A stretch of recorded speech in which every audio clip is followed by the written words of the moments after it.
Hello, ici Johan Yangting, je suis très heureux de vous annoncer que le podcast Game Entrepreneur va faire peau neuve. Ce ne sera plus le podcast Game Entrepreneur. Maintenant, avec le lancement de Flow Tasking, ça va devenir Dans le Flow avec Johan Yangting. Je vais vous expliquer un petit peu les changements que ça va apporter, mais c'est plus une question de rebranding, mais aussi et surtout parce que c'est une nouvelle direction, un nouveau cycle dans lequel je rentre, et bien entendu, ça n'a pas changé que ça soit le rythme ou les contenus, même les valeurs et les invités, c'est juste que j'ai eu envie de changement. Ça fait maintenant des années que ce podcast existe, et avec le lancement de Flow Tasking et le fait que Game Entrepreneur passe au second plan, il n'est pas mort, je vous explique pourquoi, mais le fait que justement Flow Tasking soit ma nouvelle direction, ma nouvelle marque, la nouvelle aussi identité et voix que j'ai envie de prendre, je trouvais logique de le nommer Dans le Flow.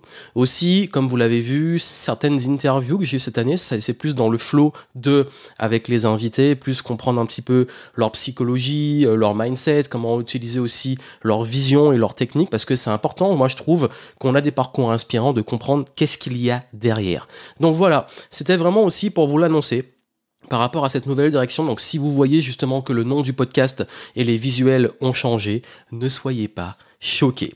Qu'est-ce que ça va changer pour vous? Comme j'ai dit, pas grand-chose. C'est pas la mort de Game Entrepreneur, ça existe toujours. C'est juste que ce n'est plus ma marque principale. C'est comme en tant que multipotentiel, voilà, j'ai plusieurs îles. Game Entrepreneur est l'une de ces îles, mais c'est vrai que le flow tasking est ce qui englobe tous mes différents projets. C'est la philosophie du flow. D'ailleurs, le flow est une partie importante du jeu, du game, et si vous voulez en savoir plus, je vous invite fortement à ne pas manquer ma nouvelle conférence. Parce que oui, je l'ai annoncé, j'ai écrit une toute nouvelle conférence et nous serons dans différentes villes en septembre, donc si vous voulez justement pouvoir bénéficier et profiter de ces conférences, qu'on se rencontre en vrai, prenez votre place, je vous mets le lien dans les notes du podcast et n'oubliez pas bien entendu qu'il y a le club que j'ai créé, un espace privé qui a une partie ouverte publique et une partie privée VIP, donc on a des contenus exclusifs, mais en tout cas ce club vous permet d'avoir accès à des ressources, avoir aussi accès aux informations, à la communauté, aux échanges, dans un espace sécurisé, on peut l'appeler une safe place. Pourquoi? Parce que c'est vrai que les réseaux sociaux, maintenant, c'est difficile d'avoir avec tous ces réseaux un endroit vraiment tranquille. Les groupes Facebook, c'était sympa, mais j'ai trouvé qu'il y a quand même une limite et plus personne aujourd'hui n'est sur Facebook. Il y a également le fait que même moi, comme vous peut-être, j'en ai un petit peu marre des réseaux sociaux, d'aller sur un endroit où on est pollué avec tout ce qu'il y a autour, alors que là, c'est une plateforme qui m'appartient, c'est une plateforme aussi où pour vous pouvez retrouver pas mal de ressources, d'éléments, et qu'on a envie de développer dans le temps.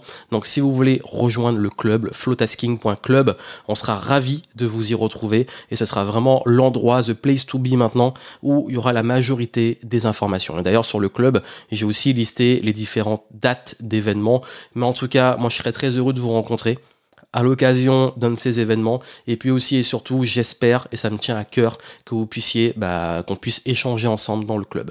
D'ailleurs, il y a quelque chose qui est très important aussi, c'est que avec cette nouvelle direction, pour l'été, quel va être le programme du podcast pour l'été? C'est peut-être le canal que je vais garder encore actif. Autant sur YouTube, on va réduire la fréquence, je sais pas s'il y a en août, s'il y a une inspiration, quelque chose qui sort, mais en tout cas, on va ralentir la cadence sur YouTube, mais j'ai envie de vous publier quand même du podcast assez régulièrement. Donc généralement, je pense que vous aurez des podcasts, si tout se passe bien, tous les mercredis, vous aurez un épisode du podcast, et ça permettra aussi de garder une dynamique pour ceux qui sont, le podcast c'est mieux, on peut écouter pendant qu'on est en déplacement, à la plage, à la montagne, peu importe ce que vous faites pendant l'été, au moins le format podcast est un format que vous pouvez écouter pendant vos déplacements et qui est beaucoup plus cool, beaucoup plus détente, beaucoup plus posé, beaucoup plus dans l'énergie de l'été. Et c'est vrai que j'ai envie de mettre le paquet sur le podcast. J'ai pas mis de côté pendant un an, mais j'étais peut-être dans un hybride entre YouTube et le podcast. C'était également sur un format où je me posais encore beaucoup de questions sur la direction à prendre par rapport au podcast. Mais là, tout devient de plus en plus clair et j'ai vraiment envie de lancer un podcast qui soit plus dans l'énergie du moment, dans ce que j'ai envie d'apporter. Là, on est en train de rechercher des nouveaux invités, des nouvelles personnes intéressantes à faire intervenir dans le podcast. Donc ça, on vous tiendra au courant, ce sera plus pour la rentrée. Mais en tout cas, soyez pas choqués si maintenant le nom et les visuels ont changé. Mais on continue d'avancer, on continue de progresser, on reste dans le mouvement, on reste dans le flow. C'était Johan Yangting, je vous retrouve dans le club et surtout à l'occasion des différentes conférences, vous avez les infos en descriptif dans les notes du podcast. Je vous souhaite plein de succès, passez un bel été, on se retrouve dans les différents épisodes sur le club et en conférence à la rentrée. À très vite.